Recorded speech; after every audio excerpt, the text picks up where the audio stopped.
میں نے جو آپ کو بڑے بڑے حکمت کے موتی اور بڑے بڑے پھول آپ کو گنوائے ہیں، آیت الآیات، آیت البر، آیت الاختلاف، اور اب یہ ہے آیت الکرسی، توحید کے عظیم ترین خزانوں میں سے ہے۔ یہ سیدۃ آیات القرآن، حضور نے فرمایا یہ تمام آیات قرآنی کی سردار ہے۔ جس طریقے سے آیت بر اور سورۃ العصر میں ایک نسبت ہے کہ ہدایت اور نجات کی شرائط ساری کی ساری ایک چھوٹی سی صورت میں اللہ نے جمع کر دی، والعصر ان الانسان لفی خسر الا الذین آمنوا وعملوا الصالحات وتواصوا بالحق وتواصوا بالصبر، لیکن اس کی تفصیل ایک آیت میں آئی، وہ آیت البر ہے۔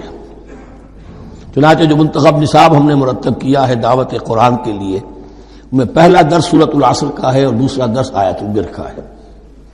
جو نسبت سورۃ العصر میں ہے کہ وہ سورت ہے، یہ آیت ہے، لیکن اس آیت میں کئی صورتیں نکل سکتی ہیں حجم کے اعتبار سے سورۃ العصر کے برابر۔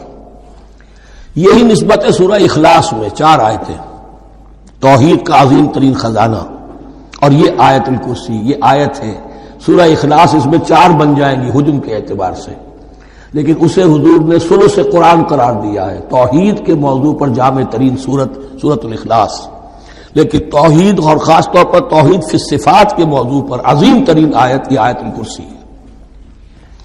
اللہ لا الہ الا ہو، اللہ وہ معبود برحق ہے جس کے سوا کوئی الہ نہیں، بڑا کیٹیگوریکل۔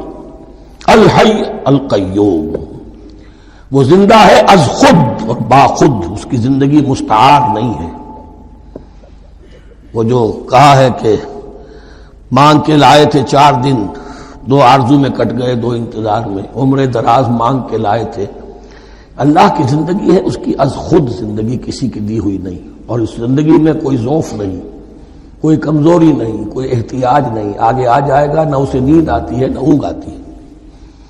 قیوم، خود اپنی جگہ وہ زندہ جاوید ہستی ہے، اور باقی ہر شے کا وجود اس کے حکم سے قائم ہے، کوئی شے قائم نہیں ہے بغیر اس کے اذن کے۔ تو گویا کہ احد اور الصمد، اللہ اپنی جگہ احد، لیکن باقی پوری کائنات کے لیے صمد ہے، جو سورہ اخلاص میں 2 الفاظ آئے ہیں، قل هو اللہ احد اللہ الصمد۔ اللہ الحی ہے اور قیوم ہے، لا تأخذہ سنۃ ولا نوم، اس پر غالب نہیں ہو سکتی نہ نیند نہ اونگ۔ لہ ما فی السماوات و ما فی الارض، آسمان اور زمین میں جو کچھ ہے اسی کا ہے، ملکیت تامہ، ملکیت حقیقی اس کی ہے۔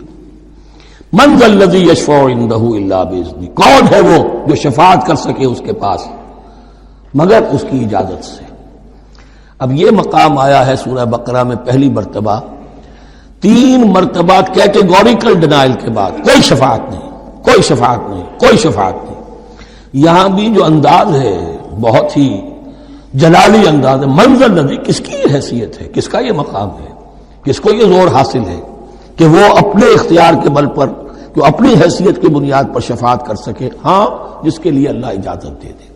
استثناء کے ساتھ شفاعت کا یہاں پر پہلی مرتبہ آیا، ورنہ سورہ بقرہ کے 6 رکوع کی دوسری آیت، واتقوا یوما لا تجزی نفس عن نفس شیئا ولا یقبل منها شفاعة ولا یؤخذ منها عدل ولا هم ينصرون، 15 رکوع کی دوسری آیت، واتقوا یوما لا تجزی نفس عن نفس شیئا ولا یقبل منها عدل ولا تنفعها شفاعة ولا هم ينصرون، اور اب اس سے پہلے کی آیت میں آ چکا ہے ولا شفاعة، کوئی شفاعت مفید نہیں ہوگی، لیکن یہ کہ اس میں ایک استثناء ہے۔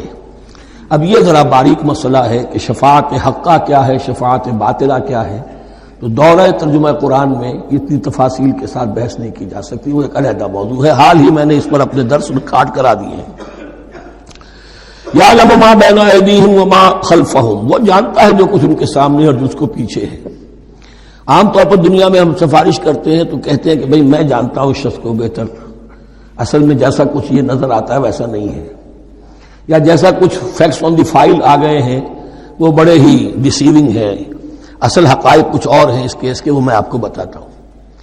یہ بات اللہ کے سامنے کون کہہ سکتا ہے، جبکہ اللہ تو جانتا ہے جو کچھ ان کے سامنے اور جو کچھ ان کے پیچھے ہے، اور ان کا حال یہ ولا یحیطون بشیء من علمہ الا بما شاء، اور وہ احاطہ کر ہی نہیں سکتے اللہ کے علم سے کسی شے کا سوائے اس کے جو اللہ چاہے. باقی ہر ایک کے پاس علم جو ہے اللہ کا عطائی علم ہے، دیا ہوا علم ہے، محدود علم ہے. بڑے سے بڑا رسول ہو، بڑے سے بڑا ولی ہو، بڑے سے بڑا فرشتہ ہو. لا علم لنا الا ما علمتنا، ہم پڑھائیں چوتھے رکوع میں. تو کون کہہ سکتا ہے؟ من ذا الذی یشفع عنده الا باذنہ یعلم ما بین ایدیہم وما خلفہم ولا یحیطون بشیء من علمہ الا بما شاء وسع کرسیہ السماوات والارض. اس کی کرسی تمام آسمانوں اور زمین کو محیط ہے. اب کرسی کے دو مفہوم یہاں ہو سکتے ہیں. ایک تو یہ کہ اس سے جو معنی مراد ہے یعنی اس کا اقتدار، اس کی قدرت، اس کا جبر، اس کا اختیار، یہ اتھارٹی پوری کائنات کو. ایک یہ بھی ہو سکتا ہے کہ اللہ تعالیٰ کے لیے ہم نہیں جان سکتے، یہ آیات متشابہات میں سے ہے کہ کوئی شے بھی ہو واقعتاً جس کو ہم اسے کرسی کہہ سکیں.